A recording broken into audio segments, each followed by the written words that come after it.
हमें तो लूट लिया मिलके हुस्न वालों ने, गोरे गोरे गालों ने, काले काले बालों ने। तो गुड मॉर्निंग क्लास, कैसे हैं आप लोग? आशा करते हैं आप लोग अच्छे होंगे, स्वस्थ होंगे और मस्त होंगे। तो देखो भाई, एग्ज़ाम का समय आ रहा है और बहुत ही जल्द आप लोगों का अब ज़्यादा समय भी नहीं बच रहा है। एलपी टेक्नीशियन जो कोई भी फॉर्म भर दिए होगे, खेला ख़त्म हो गया फॉर्म भरने का। साइंस पे अब लग जाओ, क्योंकि देखो टेक्नीशियन में साइंस से रिजल्ट देगा और हम लोग का साइंस का सीरीज चल रहा था। तो आज जो हमारा होने वाला ये साइंस का ये लास्ट क्लास है। क्या है? लास्ट क्लास है। किसका? यूनिट एंड डायमेंशन का। देखो कितना लंबा क्लास चला, लेकिन कितने ढंग से चला। ये वो लोग इसकी वैल्यू समझ रहे हैं, मुझे रेगुलर हो रहेंगे। तो जो नए स्टूडेंट है, इसका साथ प्लेलिस्ट बना हुआ है, वहाँ पे जाओ, जाकर के पूरा क्लास करो। अब देखो इसका यूनिट एंड डायमेंशन का लगभग आज क्लास खत्म ही हो जाने वाला है। लगभग 150 क्वेश्चन आज लगभग समाप्त हो जाएगा। ठीक है, तो बहुत ही अच्छी क्लास चली। कल का क्लास बहुत तगड़ा था और हर एक क्लास में इतना डिटेल एनालिसिस दे रहा हूँ ना कि कोई टीचर का हिम्मत ही नहीं इतना डिटेल एनालिसिस देगा। क्योंकि देखो टीचर बहुत अच्छे यूट्यूब पे, लेकिन यार दिल से पढ़ाने वाले टीचर जो होते हैं ना कि दूँ, वो बहुत कम लोग करते हैं। ठीक है, लेकिन चलो मुझे अच्छा लग रहा है कि आप लोग डिटेल एनालिसिस करूंगा, ताकि आप अगर यूनिट एंड डायमेंशन मेरा कोई चैप्टर नहीं भी पढ़े हुए, कोई इस क्लास को ही देख लो तो यूनिट एंड डायमेंशन की उसको क्लास करने की जरूरत नहीं पड़ी है। देखो भाई, मैं बाइलिंगुअल करने की कोशिश करता हूँ, हमेशा क्लास बाइलिंगुअल रहता है। बाकी हिंदी में रहता है, इंग्लिश में मैं बता देता हूँ। इंग्लिश वाले आप लोग नोट कर लो, ऐसा नहीं कि मैं बाइलिंगुअल नहीं करता। हर क्लास को मैं बाइलिंगुअल करना है, कहीं चलता है इंग्लिश में भी नोट कर लो, हिंदी में भी। ठीक है, अब बोलोगे बहुत लोग पॉसिबल है इंग्लिश में क्वेश्चन लगाए, तो भैया ई बोर्ड में हमसे पॉसिबल नहीं है। ठीक है, ई बोर्ड में हमसे पॉसिबल नहीं है, हम उतना मेहनत नहीं करेंगे, क्योंकि एडिट करने में मेरा बहुत ज़्यादा ही समय जाता है। ठीक है, तो इस चीज़ों को आप लोग समझो। ठीक है, बाकी मेरे से जितना हो रहा बहुत ज़्यादा ही मैं कर रहा हूँ और आप लोग बहुत ज़्यादा ही सपोर्ट भी कर रहे हो, उसके लिए बहुत बहुत दिल से धन्यवाद और सपोर्ट को बढ़ाए रखो। ठीक है, तो चलिए क्लास को स्टार्ट करते हैं। आज का क्लास और बहुत ही मज़ेदार रहने वाला है। अब देखो इस क्लास की खासियत क्या है, अभी जो क्वेश्चन लेवल बढ़ रहा है, सीनियर सेक्शन इंजीनियर का, एनटीपीसी सीबीटी 2 का क्वेश्चन जो आ रहा है साइंस का बहुत तगड़े लेवल के, तो आज की क्लास में पता चलने वाला है। तो कल कहाँ तक हम लोगों ने किया था, कर लिया था। देखो अब आज का अगला क्वेश्चन है, क्वेश्चन नंबर 125 से याद है। वाट मीटर एक है, वाट मीटर क्या है? वाट मीटर, वाट मीटर क्या है? एक तरह का क्या है आपका उपकरण है। क्या? एक तरह का उपकरण है जो किसी भी मशीन में उस पर कितना लोड पड़ रहा है ना, इंजन की क्षमता कितना लोड पड़ रहा है, उस चीज को मापता है। तो एक उपकरण है, किसी भी विद्युत मशीन क्या करता है, इसका काम क्या है? विद्युत मशीन की लोड मतलब क्षमता की गणना करता है ना। कितना लोड, क्षमता मतलब पावर। क्या? लोड, क्षमता मतलब पावर बोल सकते, क्या बोलते हैं? पावर की गणना करता है, गणना करता है कौन? Watt metre. तो वाट मीटर देखना एक ऐसे डिवाइस होता है, उस पर डिस्प्ले पे ऐसे लिखा रहता है वाट वाट करके। ठीक है, और ये बताता है कितना वाट है। ठीक है, तो वाट मीटर एक तरह का क्या है? लोड द्वारा दी जा रही विद्युत शक्ति को मापता है ना। तो कोई उपकरण उसे विद्युत शक्ति कितना शक्ति कंजप्शन कर रहा है, तो कंजप्शन मतलब पावर को वाट में, तो वाट में बताता है। ठीक है, याद रखना है। चलो अगला क्वेश्चन आपका क्या है, अगला क्वेश्चन देखो। तो डायनेमो, तो इसमें देखो इसका आंसर कैसे निकालोगे? पीएमसीसी का प्रकार है, घूमते हुए लोहे का प्रकार, ये भी नहीं होगा। गर्मदार का प्रकार, ये भी नहीं, तो कौन सा होगा? डायनेमोमीटर का प्रकार है। डायनेमोमीटर क्या? डायनेमोमीटर, डायनेमो में क्या है? एक तरह का जनरेटर होता है। ठीक है, याद रखना डायनेमोमीटर का एक तरह का ये प्रकार है। Option number B is the right answer हो जाएगा। ठीक है, अब देखो अगला क्वेश्चन, क्वेश्चन नंबर इसका तो बी हो जाएगा आंसर। क्वेश्चन नंबर 126 देखो क्या है। यदि 400 वोल्ट पर मीटर, 400 वोल्ट पर मीटर एक क्षेत्र ढाल पर छिद्र का प्रवाह वेग दिया और ड्रिफ्ट वेलोसिटी दिया हुआ 200 मीटर पर सेकंड, एसआई में उसकी गतिशीलता आपको बताना है। क्या बताना है? गतिशीलता। तो गतिशीलता को कैसे डिनोट करते हैं? गतिशीलता को बराबर म्यू एन बराबर होता है, गतिशीलता बराबर होता है आपका, गतिशीलता का फॉर्मूला आपका हो जाएगा VD/E। इसको बोलते हैं average drift velocity. Drift velocity आपको कितना दिया हुआ है? लिखा हुआ है 200 मीटर पर सेकंड। यहाँ कितना दिया हुआ है? 200 मीटर पर सेकंड है। और ई कितना दिया हुआ है? ई मतलब ढाल, क्षेत्र ढाल, इसको क्या बोलेंगे? क्षेत्र ढाल आपको कितना दिया हुआ है? 400 वोल्ट मीटर। कितना है? 400 वोल्ट मीटर। तो काट दो, 2 से 2 बार में 0.5 0.5 कितना आएगा आपका 0.5 गतिशीलता क्या हो गया 0.5। ये आपको ध्यान देना। तो आरआरबी जेईई के क्वेश्चन है, अच्छे लेवल के क्वेश्चन है। बाकी इससे ज़्यादा को छोटा चीज़। बाकी चलो अगला क्वेश्चन तापीय धारिता। अगला जो क्वेश्चन आया आपका बहुत ही शानदार क्वेश्चन है। तापीय धारिता का एसआई यूनिट क्या है? तापीय धारिता का एसआई यूनिट आप लोगों को बताना है। देखो तापीय धारिता क्या होता है सबसे पहले समझो। ये थर्मोडायनेमिक्स, जब आप इंजीनियरिंग में पढ़ रहे होगे, ये डिप्लोमा पॉलिटेक्निक कर रहे होगे, उसमें थर्मोडायनेमिक्स मैकेनिकल इंजीनियर में जो पढ़ते हैं थर्मोडायनेमिक्स, 12th में भी है, 11th में भी है, थर्मोडायनेमिक्स पढ़ना पड़ता है। ठीक है, तो तापीय, ये देखो बहुत डीप का क्वेश्चन है यार। तापीय धारिता देखो किस में क्वेश्चन आया हुआ है ये तापीय धारिता section engineer, senior section engineer में आया हुआ, समझ लो भाई। तापीय धारिता क्या बोलते हैं हम लोग? इंथैल्पी बोलते हैं। पढ़ाते रहे ढंग से पढ़ लो, मजा आएगा। इंथैल्पी बराबर होता है क्या है? आंतरिक ऊर्जा, आंतरिक ऊर्जा प्लस दाब, प्रेशर, दाब गुना आयतन, आयतन। अब इसको इंग्लिश में लिखते हैं इंथैल्पी। तापीय धारिता इंथैल्पी H बराबर होता है इंटरनल एनर्जी, इंटरनल एनर्जी को U से डिनोट करते हैं, आंतरिक ऊर्जा को, दाब को प्रेशर और आयतन को वॉल्यूम से, है ना। तो H बराबर P इंटू V वॉल्यूम होता है। इस तरह फॉर्मूला अगर आंतरिक ऊर्जा देते, दाब देते, आयतन देते, इंथैल्पी, तो इंथैल्पी बराबर होता क्या है? तो मान लो कोई भी एक सिस्टम है, कोई भी एक सिस्टम है, ठीक है, इसके अंदर कोई चीज़ है आपका, मान लो वाटर है, इसमें आपको हीट कर रहे हैं, तो इसके अंदर चेंज इन इंथैल्पी कितना हुआ? Del H, change in enthalpy. Enthalpy मतलब ऊर्जा का ट्रांसफर, तो इसमें इंथैल्पी चेंज कितना हुआ, इसको हम लोग कैसे करते हैं? हीट के द्वारा। हीट ट्रांसफर कितना किया है ना, हीट फ्लो, हीट इसके अंदर कितना फ्लो हुआ उसमें, इसमें मान लो कोई आपका एक सिस्टम है, इसको आप हीट दे रहे हो, ठीक है, हीट दे रहे हो, तो इसमें इंथैल्पी चेंज पूछता है। आपको तो ज़रा डीप नहीं देखना है, लेकिन बता दो, ये सब पूछता है इंथैल्पी चेंज कितना होता है। इसमें जितना हीट फ्लो हुआ उतना हीट क्या हो गया? इंथैल्पी चेंज इन इंथैल्पी उसके बराबर है, जितना हीट आपके इसको हीट फ्लो बोल दो चाहे ट्रांसफर बोल दो। तो ये भी आपको ध्यान देना है। तो हीट ट्रांसफर को यही चीज़ लिखते हैं, इंटरनल एनर्जी पर प्रेशर इनटू वॉल्यूम। अब देखो इंथैल्पी भी एक तरह का बोला जाए, इंथैल्पी भी एक तरह का हीट मेजरमेंट है कि थर्मोडायनेमिक्स के अंदर क्या है? थर्मोडायनेमिक्स के अंदर क्या करता है? हीट को मेजर करता है। क्या करता है? हीट को मेजर करता है, ठीक है। अब इंथैल्पी का जो ऐसा यूनिट होता है, इंथैल्पी का जो ऐसा यूनिट होता है, इसी तरह किसका ऐसा यूनिट होता है? हीट का, ऊर्जा का भी ऐसा यूनिट सेम होता है। किसका होता है? एनर्जी का ऐसा यूनिट सेम होता है।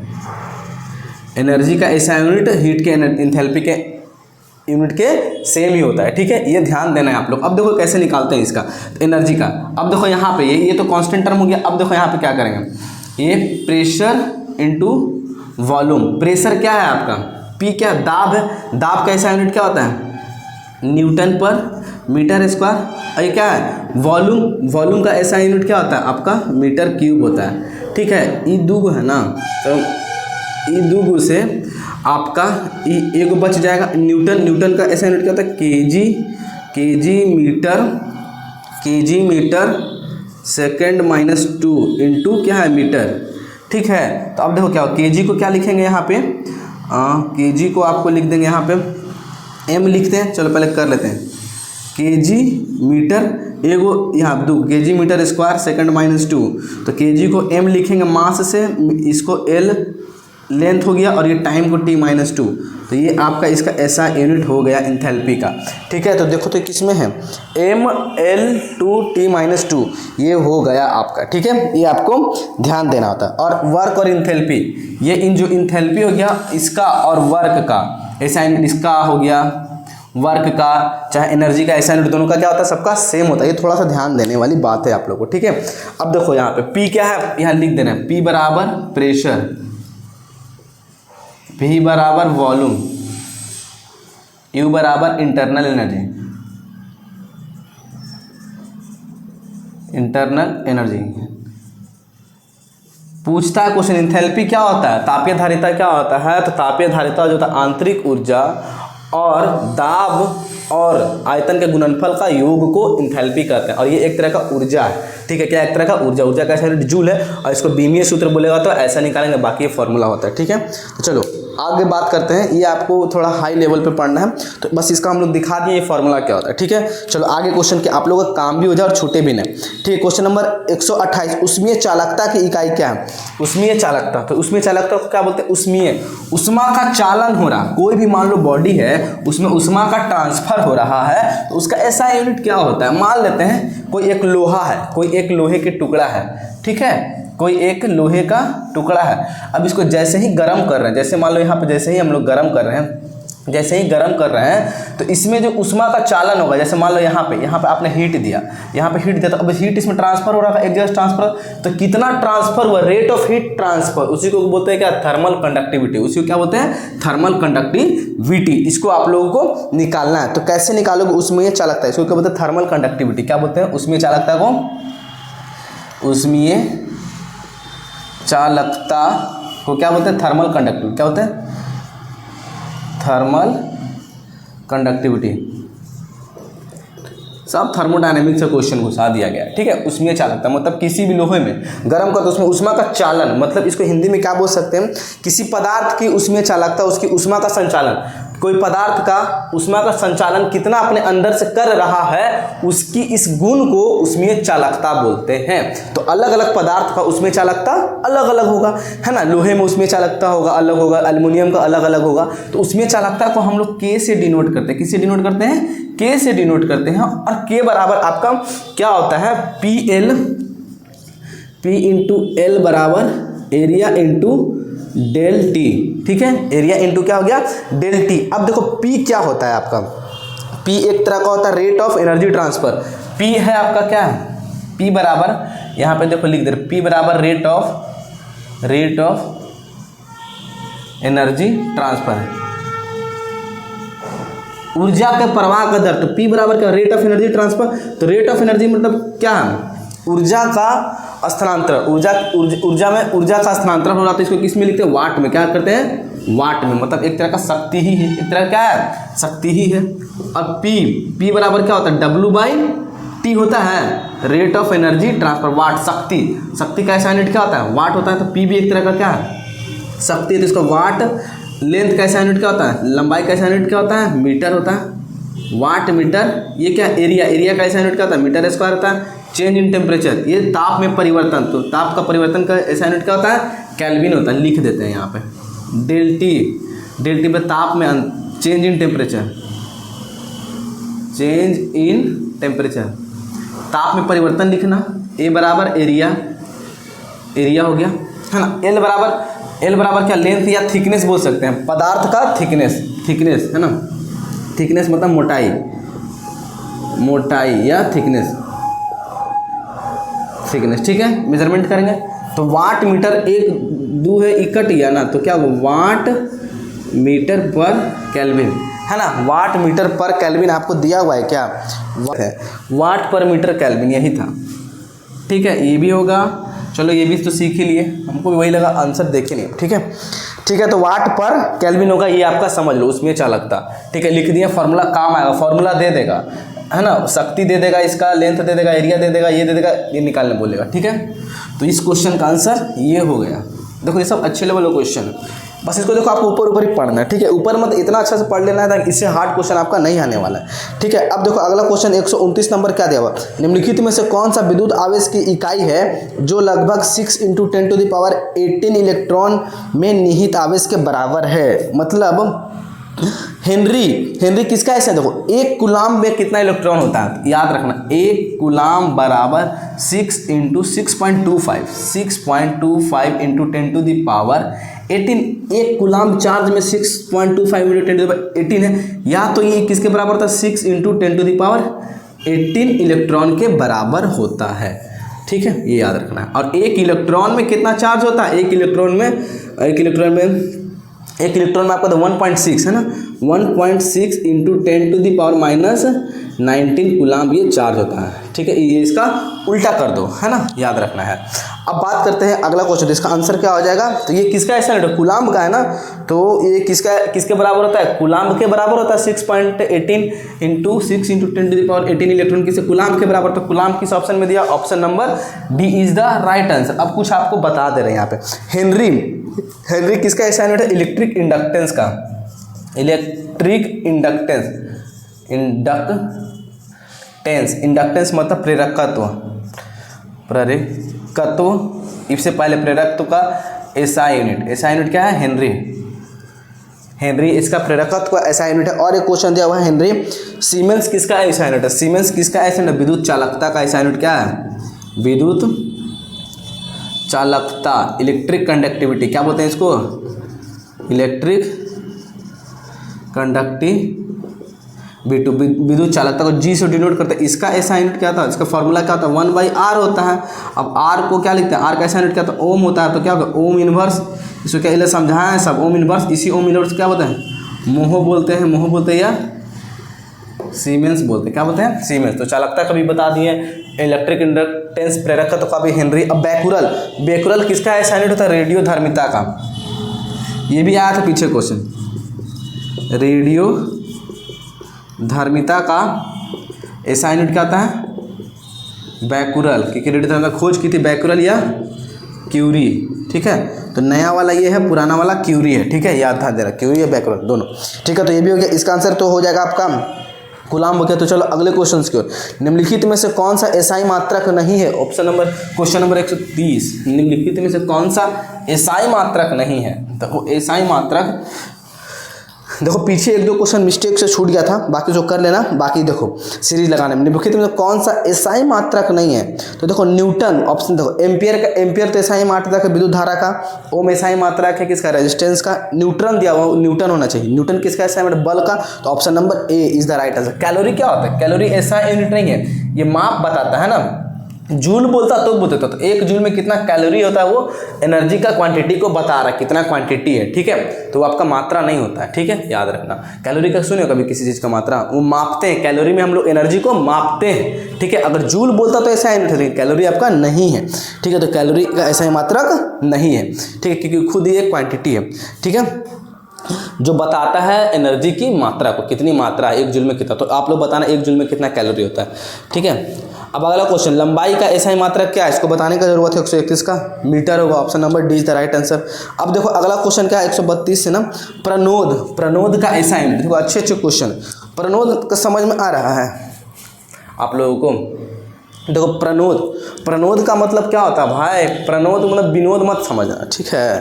प्रणोद को मतलब क्या? Thrust, backward force, backward perpendicular force, इसको बोलते हैं प्रणोद। देखिए भाई साहब क्या होता है प्रणोद। विनोद का नाम बहुत सुने होंगे, यहाँ विनोद लगा दो। प्रणोद को बोलते हैं थ्रस्ट। थ्रस्ट मतलब क्या है? एक प्रकार का बल है। क्या है? एक प्रकार का लंबवत बल, एक प्रकार के लंबवत लगने वाले बल, लगने वाले बल को कहते हैं प्रणोद। तो बल का जो एसआई यूनिट होगा, प्रणोद का भी एसआई यूनिट होगा। तो इसी प्रणोद का एसआई यूनिट क्या होगा? बोलो एसआई यूनिट, क्योंकि एक तरह का लंबवत बल परपेंडिकुलर फोर्स है। तो बल का जो एसआई यूनिट होगा, प्रणोद का भी एसआई यूनिट। तो बल का एसआई यूनिट क्या होता है? न्यूटन। तो प्रणोद का भी एसआई यूनिट क्या हो गया आपका? न्यूटन हो गया, ठीक है। अब लोग होता क्या है भाई, देखते हो प्रणोद थ्रस्ट, बैकवर्ड फोर्स। जैसे मान लो कोई ये आपका रॉकेट है, ठीक है, रॉकेट है, इसमें ईंधन जला, तो इसके नीचे थ्रस्ट पैदा हुआ कि नहीं हुआ? थ्रस्ट पैदा हुआ, नीचे फोर्स लगा रहा, तो कैसा परपेंडिकुलर सीधा फोर्स लगा रहा था, अभी तो ये जा रहा है ना, तो इसके नीचे थ्रस्ट लगा ना, थ्रस्ट लगा, तो यही हो गया प्रणोद। यही बल, लंबवत बल लगने वाला, थ्रस्ट के कारण पैदा हुआ तो क्या हुआ? ऊपर गया, सीधा लंबवत लगने वाला बल है, ठीक है, परपेंडिकुलर, इसी को बोलते हैं थ्रस्ट। प्रणोद एक तरह का बल है। अब इसी तरह वाटर है, प्रणोद वाटर में भी इसी तरह होता है। कोई भी चीज़ को नीचे डालोगे तो लंबवत फोर्स लगता है, ठीक है, तो लंबवत बल को बोलते हैं प्रणोद, ये याद रखना। Thrust backward. Jet, air jet, देखते हो पीछे थ्रस्ट गैस है, तो गैस का क्या करता है? जैसे जेट कोई इंजन है तो क्या पीछे गैस का जेट धक्का देता है, थ्रस्ट, तो फोर्स पीछे लग रहा है, थ्रस्ट फोर्स लग रहा है, तो क्या आगे की ओर भागता है। न्यूटन थर्ड लॉ ये काम कर रहा है, ठीक है, ये याद रखना है। अब बात करते हैं अगला क्वेश्चन क्या हो गया, तो ये होगी न्यूटन होगा, न्यूटन मीटर तो होगा, न्यूटन पर मीटर तो होगा नहीं, है ना। प्रणोद का एसआई मात्रक क्या हो जाएगा? 132 का ए हो जाएगा, क्या हो जाएगा? ए, ठीक है, याद रखना है आपको, ठीक है। अब देखो अगला क्वेश्चन का, ईंधन के कैलोरी मान का इकाई क्या है? ईंधन के कैलोरी मान का इकाई क्या? देखो एक फॉर्मूला चीज याद रखना, कैलोरी कैलोरी मान बोलते हैं इसको। 1 ग्राम ईंधन को जलने पर प्राप्त ऊष्मा, 1 ग्राम कैलोरी मान का एक होता है स्टेटमेंट ही होता है कैलोरी मान। 1 ग्राम ईंधन को जलने पर उत्पन्न ऊष्मा की मात्रा को बोलते कैलोरी मान में मेज़र करते हैं। अब कैलोरी मान का ऐसा यूनिट क्या होता है? किलो जूल पर केल्विन। क्या होता है? किलो जूल पर केजी। पर केजी कितना किलो जूल एनर्जी आपका पर केजी पे कितना किलो जूल एनर्जी आपको मिला, उसी को बोलते हैं कैलोरी मान बोलते हैं। ठीक है, अब देखो इसका होता है अलग अलग वस्तुओं का कैलोरी मान अधिक होगा। अब देखो पेट्रोल का कैलोरी मान क्या होगा? अधिक होता है। पेट्रोल का कैलोरी मान अधिक होता है किससे? कोयले से, है ना। पेट्रोल का कैलोरी मान क्या होगा? अधिक होगा, लेकिन कोयले का क्या होगा? कम होगा, क्योंकि पेट्रोल में क्या होता है बहुत ज़्यादा ही थोड़े से ईंधन में बहुत ज़्यादा एनर्जी मिलेगा। अगर 1 किलो पेट्रोल लो और 1 किलो कोयला लो तो 1 किलो पेट्रोल से ज़्यादा हीट आपको मिलेगा, ज़्यादा ऊर्जा मिलेगा, जबकि 1 किलो कोयले के कंपेयर में। तो अलग अलग पदार्थों का कैलोरी मान ज़्यादा होता है, अलग अलग होता है। पेट्रोल का कैलोरी मान ज़्यादा होगा, कोयले का ज़्यादा होगा, उससे कम होगा, कागज़ का लोगे उससे कम होगा। ठीक है, ये चीज़ आपको ध्यान देना है। ठीक है, तो पूछ देगा कोयला का कैलोरी मान ज़्यादा होता है कि पेट्रोल का, तो बस सेम क्वांटिटी में कौन कितना ज़्यादा दे रहा है एनर्जी, उसी को बोलते हैं कैलोरी मान। ठीक है, कैलोरी को वैल्यू बोलते हैं। तो अलग अलग पदार्थ पेट्रोल, डीजल, केरोसिन का कैलोरिक वैल्यू अलग अलग होता है। ठीक है, याद रखना है। अब बात करते हैं 134 नंबर क्या बोल रहा है? मात्रक है। कूलाम्ब पर सेकंड का दूसरा नाम क्या है? क्या लिखा हुआ भाई साहब? कूलाम्ब पर सेकंड। नहीं पता? कूलाम्ब पर सेकंड देखो कैसे निकालेंगे। कूलाम्ब पर सेकंड, तो कूलाम्ब किसका ऐसा यूनिट है? विद्युत आवेश का। विद्युत आवेश को क्या Q से डिनोट करते हैं ऐसे। सेकंड का ऐसा T, तो Q/T क्या है? अरे विद्युत धारा, इलेक्ट्रिक करंट, विद्युत धारा बोलते हैं। तो विद्युत धारा हो गया कूलाम्ब पर सेकंड। क्या दिया हुआ इसमें? अच्छा, विद्युत धारा का ऐसा यूनिट क्या लिखते हैं हम लोग? एम्पियर। ये भी ऑप्शन में ये नहीं दिया होता, एम्पियर तो दिया हुआ है ना। कहाँ दिया हुआ? देखो एम्पियर है, ये हो गया। ठीक है, हो गया, बात खत्म। तो ampere is the right answer हो जाएगा। ठीक है, चलो अगला क्वेश्चन देखते हैं हम लोग। इसमें तरंग वेग का ऐसा यूनिट क्या है? तरंग वेग। तो तरंग वेग का ऐसा यूनिट, तरंग का वेग देखो क्या चीज़ लिखा हुआ है? तरंग वेग। मान लो कोई एक अनुप्रस्थ तरंग है, ये क्या है? अनुप्रस्थ तरंग है। ठीक है, ये क्या आपका अनुप्रस्थ तरंग है। तो अनुप्रस्थ तरंग का वेग वेलोसिटी बोल रहा है। तो वेग मतलब क्या? वेलोसिटी। तो वेलोसिटी का ऐसा यूनिट क्या होता है? मीटर पर सेकंड ना। तो इसका भी क्या होगा? मीटर पर सेकंड इनवर्स। तरंग का वेग, औसत वेग, कुछ भी वेग हो तो मीटर पर सेकंड है, तो मीटर पर सेकंड। तरंग की लंबाई बोलता तो क्या होता है? लैम्डा होता। ठीक है, समझ में आ रहा है कि नहीं आ रहा? ये चीज़ आपको ध्यान देना है। तो इसका मीटर पर सेकंड फंसा दिया है। अच्छा देखो एक दिया हुआ है हर्ट्ज। हर्ट्ज किसका ऐसा यूनिट है? हर्ट्ज। तो आवृत्ति मतलब फ्रीक्वेंसी का ऐसा यूनिट क्या होता है? हर्ट्ज।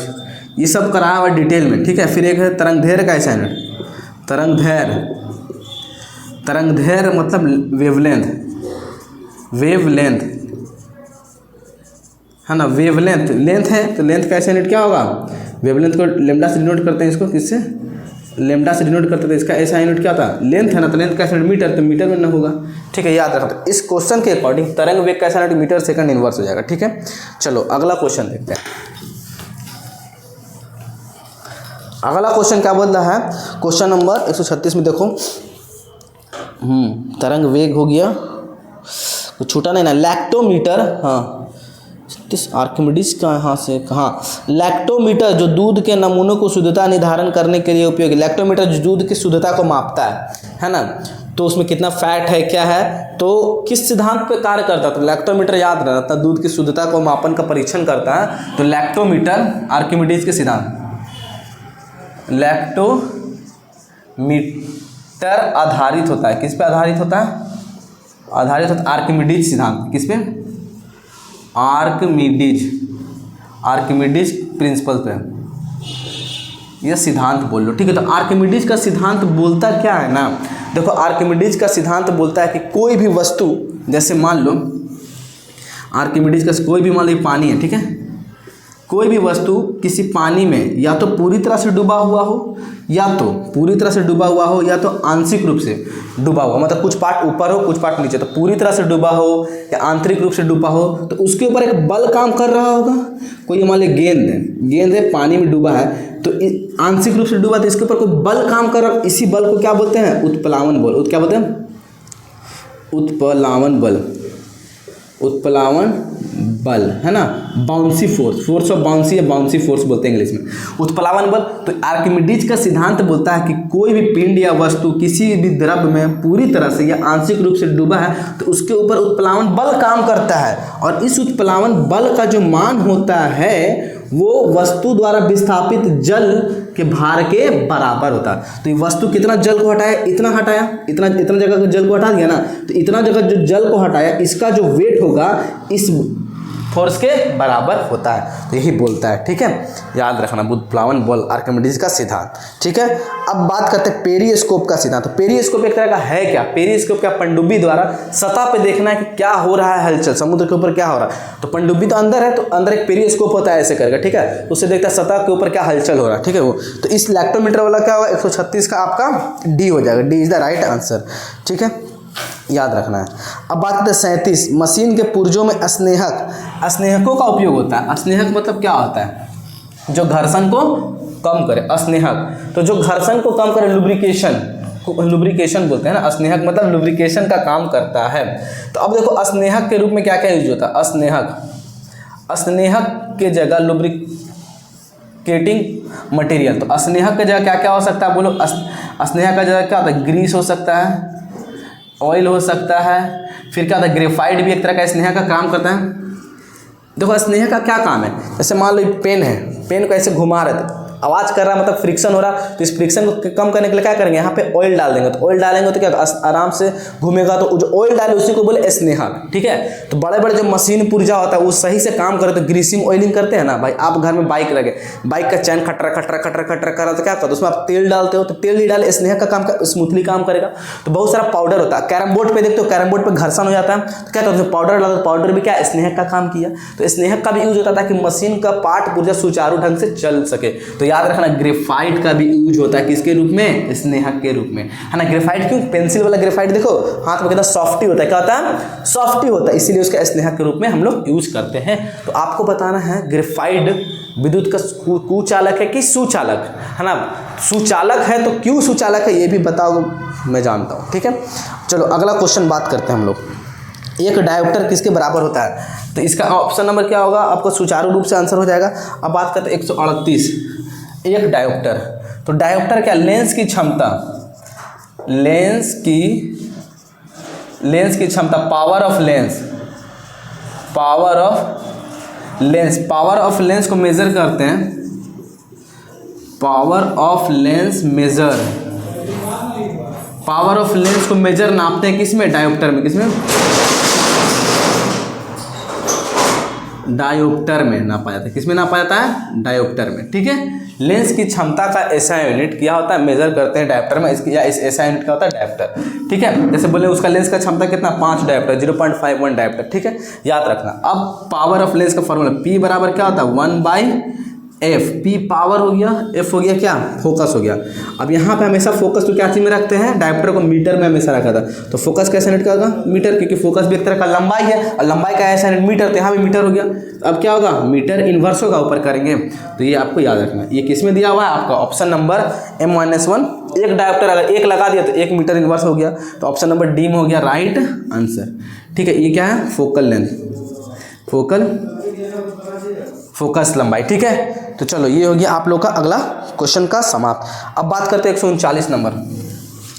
तो अगला क्वेश्चन देखो 139 नंबर, ध्यान से देखो। इच्छा, ये सब चीज़ों को आप लोग नोट करते चलो, ठीक है, क्लास को नोट करते चलो। और हाँ, 2 मिनट के लिए आप लोग से बात है भाई, क्लास को लाइक बहुत कम लोग करते हो, देख रहे हो बहुत लोग, लेकिन लाइक करो। अभी रुको, पेन को रखो, अच्छा लग रहा है क्लास, हमको पता है पूरा क्लास कर लिया, लेकिन लाइक नहीं करो, लाइक कर दो अभी, ठीक है, नहीं तो फिर देखो तुम्हारा उंगली काम नहीं करेगा सही से, है ना। तो लाइक कर दो, अंगुली बहुत अच्छे से काम करने वाला है, ठीक है।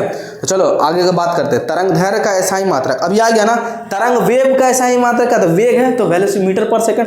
तरंग दैर्घ्य क्या है यार, लेमडा, है ना। तरंग दैर्घ्य का एसआई यूनिट क्या होता है, लेमडा उसको बोलते हैं, तो उसको एसआई यूनिट क्या है, मीटर है। तरंग दैर्घ्य एक तरह का लंबाई ही है। तो देखो तरंग दैर्घ्य क्या होता है, जैसे कि मान लो कोई एक वेव है, कोई एक वेव है, ठीक है, कोई एक वेव है। अब देखो ऊपर वाले को क्या बोलते हैं, स्ट्रिंग। ऊपर वाले दो वेव, दो लगातार तरंगों के बीच के ऊपर वाले के डिस्टेंस को क्या बोलते हैं, स्ट्रिंग। क्या बोलते हैं हम लोग, स्ट्रिंग। तो दो लगातार स्ट्रिंगों के बीच की दूरी, या नीचे वाले दो लगातार तरंग के नीचे गर्त, है ना। दो लगातार तरंग के बीच की दूरी को क्या बोलते हैं हम लोग, तरंग दैर्घ्य बोलते हैं। क्या बोलते हैं, तरंग दैर्घ्य। और लेमडा मतलब क्या होता है, लेमडा बराबर तरंग दैर्घ्य, तरंग दैर्घ्य या वेवलेंथ। दो लगातार स्ट्रिंग या दो लगातार गर्त के बीच की दूरी को क्या बोलते हैं हम लोग, यही लेमडा बोलते हैं। अरे लेमडा यहाँ से यहाँ तक डिस्टेंस कैसे में नापेगा, मीटर में मापेंगे भाई। लेंथ है तो लेंथ का एसआई मीटर, तो तरंग दैर्घ्य का भी एसआई यूनिट क्या होगा। तो इसी तरह तरंग दैर्घ्य का भी एसआई यूनिट क्या हो जाएगा आपका, मीटर हो जाएगा। तरंग दैर्घ्य का भी एसआई यूनिट क्या हो जाएगा, मीटर हो जाएगा, ठीक है। ये याद आपको करना है, ठीक है। तरंग दैर्घ्य बराबर होता है क्या, लेमडा बराबर, याद रखना, लेमडा बराबर v इंटू टी होता है ना। ये क्या हो गया, ये आपको लिखवा दे रही है तरंग दैर्घ्य, तरंग दैर्घ्य हो गया। अभी भी क्या हो गया, वेग, है ना, वेग हो गया। ये आवर्तकाल, आवर्त काल क्या हो गया, आवर्त काल, ठीक है। या तरंग वेग, किसका वेग, तरंग वेग, तरंग का वेग, ठीक है। तरंग दैर्घ्य बराबर इतना होता है, ठीक है। याद रखो, इसको कैसे फॉर्मूला भी निकल जाएगा, प्रूफ कर देगा। तरंग का वेग, तो वेग का एसआई यूनिट क्या था, मीटर पर सेकंड। आवर्तकाल टाइम का एसआई यूनिट क्या था, सेकंड। कट ना गया तो फिर से वापस देखो यही मीटर आ गया, तो भाई ऐसे भी निकाल सकते हो, ठीक है। एक बार देखो सीख लिए ना, बेसिक सीख लिए और निचोड़ के रख दोगे एकदम, नींबू कैसे निचोड़ते उस तरह। तो बेसिक सीखने का कोशिश हमेशा करो, ठीक है। और ये किस तरह का तरंग है आपको बताना, अनुप्रस्थ तरंग। किस तरह का तरंग है, अनुप्रस्थ तरंग है, ठीक है। अनुप्रस्थ तरंग देख लो इस तरह, और ये पानी में उत्पन्न होता है। किस में उत्पन्न होता है आपका, पानी में उत्पन्न होता है, ठीक है। पानी में उत्पन्न होता है इस तरह करके, ठीक है। तो आपको बताना ध्वनि किस तरह का है, ठीक है। ध्वनि किस तरह का एक तरंग है ना ये। तो चलो आगे का क्वेश्चन देखो। 140 में 140 का दिया हुआ एसआई पत्नी में 10⁻15 ईला बताया है, लेकर के 10⁻1 -2 -3 मिली हेक्टो एप्टो फेटो गेटो बहुत बताया। तो 10⁻15 क्या होगा, ये कमेंट बॉक्स में आप लोग बताओ, ठीक है, हम नहीं बताएंगे, ठीक है। अब बात करते हैं 140 का भी आप ही बताओगे। एसआई पत्नी में 10⁻24, 10⁻24 किसको बोलते हैं हम लोग, 10⁻24 योटा को बोलते हैं। क्या बोलते हैं, योटा चोट्टा सब यही है ना, बोला 24 चोट्टा है वो बहुत बड़ा, ठीक है, योटा को बोलते हैं। अब एक्सा को क्या बोलते हैं, एक एक्सा बराबर 10⁻18 मीटर। क्या होता है, एक्सा होगा 18 मीटर, ठीक है। तो इसका योटा हो जाएगा 10⁻24 हो जाएगा, योटा हो जाएगा 10⁻ आपका 24 is the right answer. Exa को 18 बोलते हैं, ठीक है, याद रखना। अब देखो 142 में धारा घनत्व का एसआई मात्रक, ये पीछे बार क्वेश्चन आया हुआ है, ठीक है। धारा घनत्व, धारा घनत्व को क्या बोलते हैं, इलेक्ट्रिक डेंसिटी। धारा घनत्व, घनत्व क्या होता है, इलेक्ट्रिक डेंसिटी, इलेक्ट्रिक डेंसिटी। तो इलेक्ट्रिक डेंसिटी का ऐसा यूनिट क्या होता है, करंट बाय एरिया। मतलब 1 मीटर स्क्वायर में कितना एम्पियर करंट फ्लो हो रहा है उसी को बोलते हैं धारा घनत्व, ठीक है। तो करंट का ऐसा यूनिट क्या होता है, करंट का ऐसा यूनिट होता है आई, एरिया का मीटर स्क्वायर। करंट पाई से तो आई बाई आई L-2 भी ऐसे डिनोट किए थे, पिछला वाला क्वेश्चन का आंसर है। अब इसमें देखो कैसे ऑप्शन दिया हुआ है, देखो मीटर एम्पियर में दिया हुआ है। अब देखो इसको इस तरह दिया हुआ, ये भी लिख सकते हो, या आई बाई एम स्क्वायर। आई क्या है आपका, करंट है, विद्युत धारा कैसा यूनिट का था, एम्पियर मीटर स्क्वायर। ये हो गया, ये भी लिख सकते हो, या एम्पियर पर मीटर स्क्वायर, या ये भी लिख सकते हो एम्पियर मीटर इनवर्स -2, कुछ लिख दो यार, ठीक है। ऑप्शन नंबर किस में है, 142 का सी, 142 का आपका सी इज द राइट आंसर, ठीक है। अब बात करते हैं अगला क्वेश्चन, देखो ज्योति तीव्रता का ऐसा है मात्रक, ज्योति तीव्रता, ल्यूमिनस इंटेंसिटी, इंग्लिश में क्या बोलते हैं, ज्योति तीव्रता। ज्योति तीव्रता का ऐसा यूनिट क्या होता है, कैंडेला होता है, ठीक है। कैंडेला होता है, याद रखना। ज्योति तीव्रता का यूनिट क्या होता है? कैंडेला होता है। तो कैंडेला किस में दिया हुआ आपका? ये है। अब बाकी 3 और ऑप्शन बता दे रहे। मोल, मोल किसका है? यूनिट पदार्थ की मात्रा, पदार्थ की मात्रा, quantity of substance, quantity of substance, पदार्थ की मात्रा, है ना, कि ऐसा यूनिट क्या होता है? मोल। क्या होता है? मोल होता है। ठीक है, ये भी हो गया।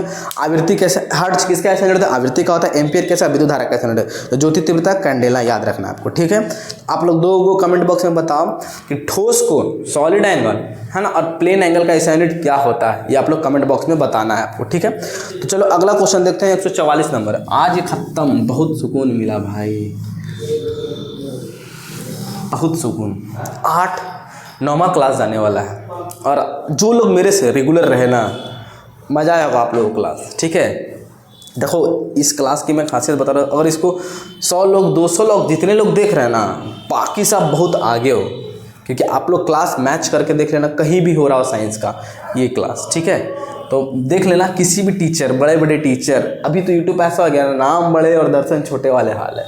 बहुत बड़ा नाम है, फर्जी पढ़ा रहे हैं, खाली झूठ मूठ का अपने आप को बादशाह, ये है वो है, लन फन ठिकाना। देख लो क्लास, तब पता चलेगा। अब बाकी जो कर रहे हैं तो मज़ा आ रहा ही है। अब 144 नंबर देखो क्या है, भूख भी लग गया है। चलो 3 को क्वेश्चन ख़त्म कर देते हैं भाई। 144 नंबर क्या है? परमाणु या आणविक पैमाने पर द्रव्यमान, परमाणु के पैमाने पे या आणविक पैमाने पे परमाणु द्रव्यमान को कैसे मापते हैं? मान लो परमाणु, कोई परमाणु है, कोई परमाणु द्रव्यमान को मापता है कैसे?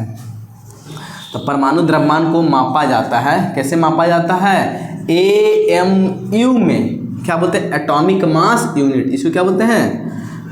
एटॉमिक मास यूनिट या परमाणु द्रव्यमान इकाई, परमाणु द्रव्यमान इकाई में नापा जाता है कोई भी परमाणु का द्रव्यमान। ठीक है, लोहे का परमाणु का द्रव्यमान या किसी भी आपका तत्व का, कोई भी तत्व है उसका परमाणु का द्रव्यमान कितना होगा, कितना मापेंगे? एटॉमिक मास यूनिट, परमाणु द्रव्यमान इकाई में। किस में दिया हुआ है? ऑप्शन नंबर ए में, एकीकृत परमाणु द्रव्यमान इकाई।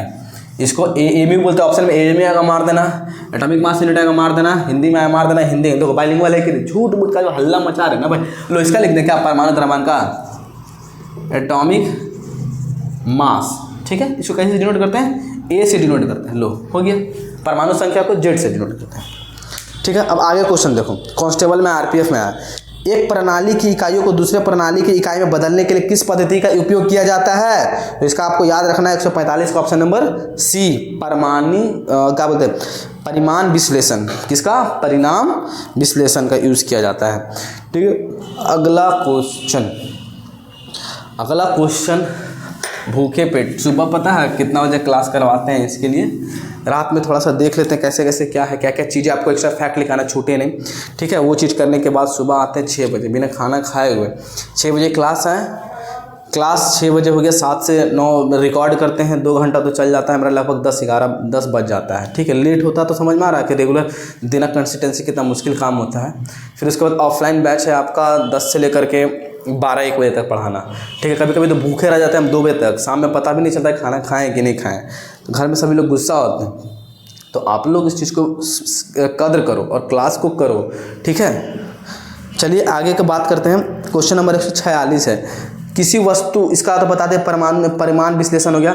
146, किसी वस्तु के आवेशवाहक बल, किसी वस्तु के आवेशवाहक होने तथा नहीं होने का पता लगा, मतलब कोई भी ऑब्जेक्ट है उस पर आवेश है, आवेश मतलब चार्ज, कितना इलेक्ट्रिक चार्ज है नहीं है उसको कैसे पता लगाएंगे? तो ऑप्शन में छुपा इलेक्ट्रोस्कोप। इलेक्ट्रोस्कोप मतलब क्या? इलेक्ट्रॉन एक तरह का चार्ज है, तो इलेक्ट्रोस्कोप से नहीं पता लगाएंगे भाई, तो इलेक्ट्रोस्कोप इसका आंसर हो जाएगा। Option number A is the right answer.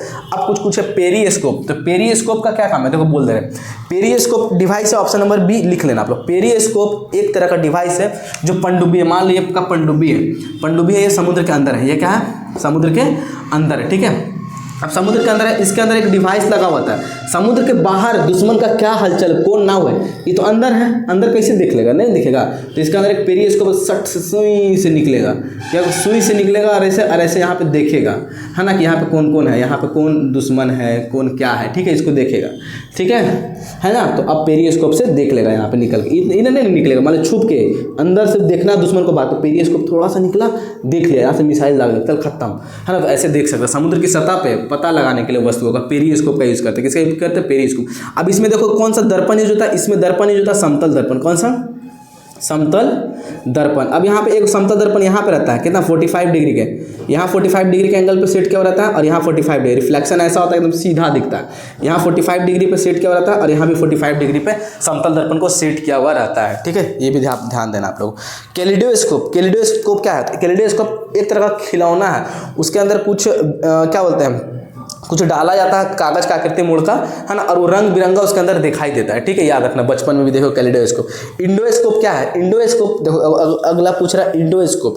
तो इंडोस्कोप एक तरह का लचीला ट्यूब होता है, ठीक है, एक तरह का ट्यूब होता है, ऐसे लचीला ट्यूब टाइप से होता है, ठीक है। तो इंडोस्कोप का यूज कहाँ पे करते हैं ना, जैसे मान लो ये आदमी है, मान लो तुम ही लोग हो, ठीक है, तुम ही लोग ठूस के खाना खाए, ठूस के खाना खाए, पेट को लिए फुला है, ठूस के खाना खाए, पेट को लिए फुला है। अब तुम्हारा पाचन गड़बड़ा गया, है ना, छोटी हाथ बड़ी हाथ प्रॉब्लम हो गया, तो क्या करेंगे, तुम्हारे मुंह के अंदर इंडोस्कोप ठूस दिया जाएगा, लचीला मुंह के अंदर ऐसे ठूस दिया, पेट के अंदर जाएगा, उसके अंदर कैमरा लगा, देख के बताएगा कहाँ का क्या डिस्टर्बेंस है, डॉक्टर पता लगाता है, ठीक है। छोटी हाथ को देखते हैं, पेट को अंदर, तो पाचन पथ मतलब पाचन का जितना सिस्टम है उसको पता लगाने के लिए हम लोग किसका इसको यूज करते हैं, इंडोस्कोप का। किसका, इंडोस्कोप का, इंडोस्कोप का याद रखना, ठीक है, डॉक्टरी डिवाइस है, ठीक है। तो चलिए क्वेश्चन समाप्त भौती भाई यहाँ पे हुआ खत्म, मज़ा आ गया है।